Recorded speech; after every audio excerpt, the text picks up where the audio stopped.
नमस्कार दोस्तों, खबर ज्योतिष चैनल में आप सबका स्वागत है। मैं हूं ज्योतिष आचार्य शिव मल्होत्रा और आज हम बात करेंगे गृह प्रवेश वास्तु शांति पूजा विधि की। अभी हम भाग 1 बना रहे हैं। अगर आपका प्यार अच्छा मिला, लाइक अच्छे मिले, व्यू अच्छे मिले तो भाग 2 एवं 3 भी बनाएंगे।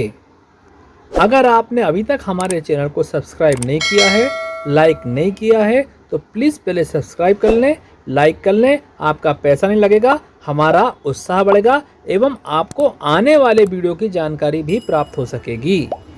सबसे पहले पूजन की तैयारी कर लेते हैं। पूजन किसी विद्वान से ही कराना चाहिए।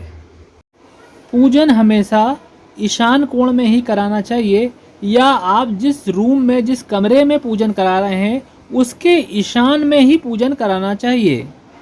ईशान कोण में एक पटे पे सफ़ेद कपड़ा बिछा के थोड़े से गेहूं रख दें। एक नारियल में सफ़ेद कपड़ा मोली से बांध दें और इधर पे एक कलश रखा जाएगा इस गेहूं पे, जिसको बोलते हैं हम रुद्र कलश। अब हम ईशान कोण के बाद पूरब की दीवार से लेकर अग्नि कोण की तरफ से पटे रखेंगे। इसके बाजू से एक पट्टे पर सफ़ेद कपड़ा बिछाकर नवग्रह की स्थापना करेंगे। सूर्य, चंद्र, मंगल, बुध, गुरु, शुक्र, शनि, राहु, केतु। इसके बाजू से एक और पटा रखेंगे, उस पर सफ़ेद कपड़ा बिछाएंगे और सर्वत्र भद्रमंडल की स्थापना करेंगे। इसमें 81 देव की पूजन होती है। हमने पहला पटा ईशान कोण में रखा था, वो पूरब की दीवार की तरफ से हम अग्नि कोण की ओर जा रहे हैं। अभी हम आपको कैसा मंडल बनाना है, किस दिशा में बनाना है ये बता रहे हैं। अभी हमने किसी भी मंडल पे कलश नहीं रखा है। सभी मंडल बनाने के पश्चात हम इस पे कलश भी रखेंगे। इसके बाजू से हम एक और पट्टा रखेंगे, उस पर लाल कपड़ा बिछाएंगे और एक स्वास्तिक बनाएंगे। जहाँ पर आपको गेहूँ दिखाई दे रहे हैं वहाँ पर हम प्रधान कलश रखेंगे। स्वास्तिक पर हम गौरी गणेश की स्थापना करेंगे। इसके बाजू से एक और पटा रख के उस पर लाल कपड़ा बिछाकर षोडश मातृका मंडल बनाएंगे, या आप उसी पटे पर भी बना सकते हैं। गृह प्रवेश में श्री की पूजा भी बहुत आवश्यक होती है, इसलिए इसी पटे में या इसके साथ में एक और पट्टा रख के लाल कपड़ा बिछाकर सप्तग्रत मातृका मंडल स्थापना करें। ये जो स्थान है अग्नि कोण के आसपास है, यहीं पर आप एक दिया भी स्थापित करें। अभी हमने जितने भी पट्टे लगाए हैं, हम जिस रूम में पूजा कर रहे हैं उस रूम से ईशान कोण से चालू करके अग्नि कोण की तरफ हम आए हैं।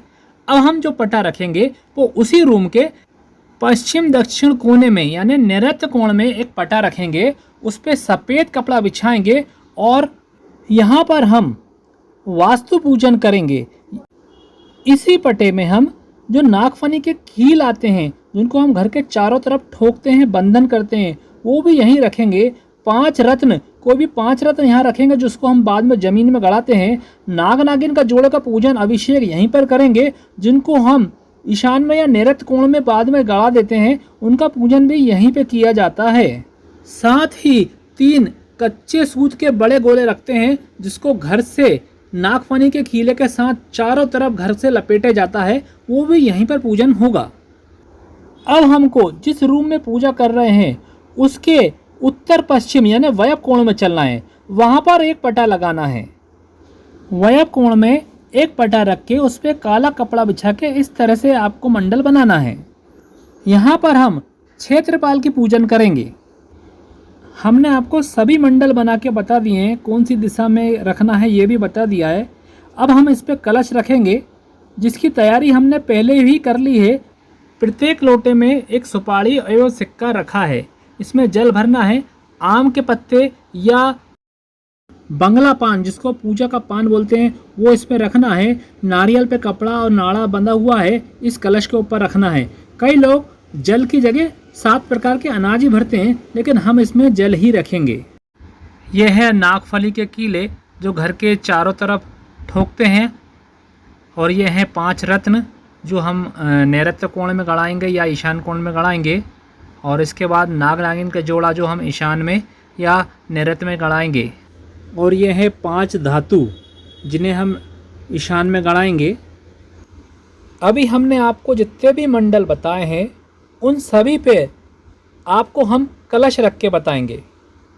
सबसे पहले जो हमने ईशान कोण में पटा रखा था वो था रुद्र कलश ईशान कोण में, वो आपको हम कलश रख के दिखा रहे हैं। इसके बाद जो आप स्क्रीन पे देख पा रहे हैं ये है नवग्रह मंडल, इस पे हमने कलश रख दिया है, इसको इस तरह से रखेंगे। इसके पश्चात जो आप स्क्रीन पे देख रहे हैं ये है सर्वोत्रो भद्रमंडल, 81 देव की यहाँ पूजा होती है। पहले नंबर का जो है प्रधान कलश और साथिया के साथ गौरी गणेश। दूसरे नंबर का जो कलश है षोडश मातृका कलश, और इसी के पीछे सफ़ेद कपड़े में बिंदी से जो बना है सप्तग्रत मातृका मंडल श्री पूजा के लिए। नैऋत्य कोण में चलते हैं, यहाँ भी कलश रखते हैं, वास्तु पूजा यहाँ पर होगी। इसी प्रकार क्षेत्रपाल पे भी कलश रखेंगे, जो हमने वायव्य कोण उत्तर और पश्चिम का जो कोना है वहाँ बनाया है। यहाँ पर हम बीच में एक कलश रखेंगे। ये हमने जितने भी मंडल बनाए हैं किस दिशा में बनेंगे, किस क्रम से बनेंगे, ईशान कोण से चलना है हमको और किस तरह से बनेंगे ये बनाया है। लेकिन पूजा जब हम करेंगे उसका क्रम कुछ अलग रहेगा।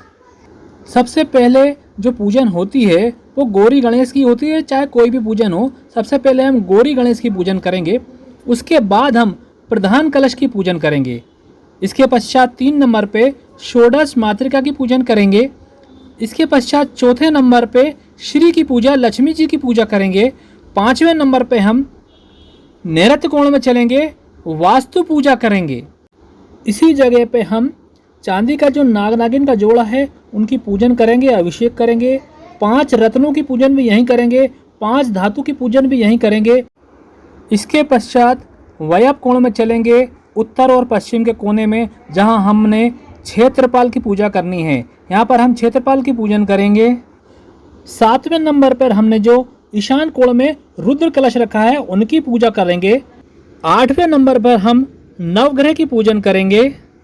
9वें नंबर पर हम सर्वोत्रो भाद्र मंडल की पूजन करेंगे। किस प्रकार से मंडल बनाना है, किस क्रम से पूजा करना है, उम्मीद करते हैं आपको समझ आ गया होगा। अगर आपको हमारी बताई हुई जानकारी अच्छी लगती है तो प्लीज़ आप हमारे चैनल को सब्सक्राइब एवं लाइक अवश्य कर लें। आपका पैसा नहीं लगेगा, हमारा उत्साह बढ़ेगा और आपको आने वाले हमारे वीडियो की जानकारी मिल सकेगी। आज के प्रोग्राम में इतना ही। अगले प्रोग्राम में कुछ नई जानकारी के साथ आपके समक्ष फिर प्रस्तुत होंगे। तब तक के लिए आज्ञा दीजिए। नमः शिवाय।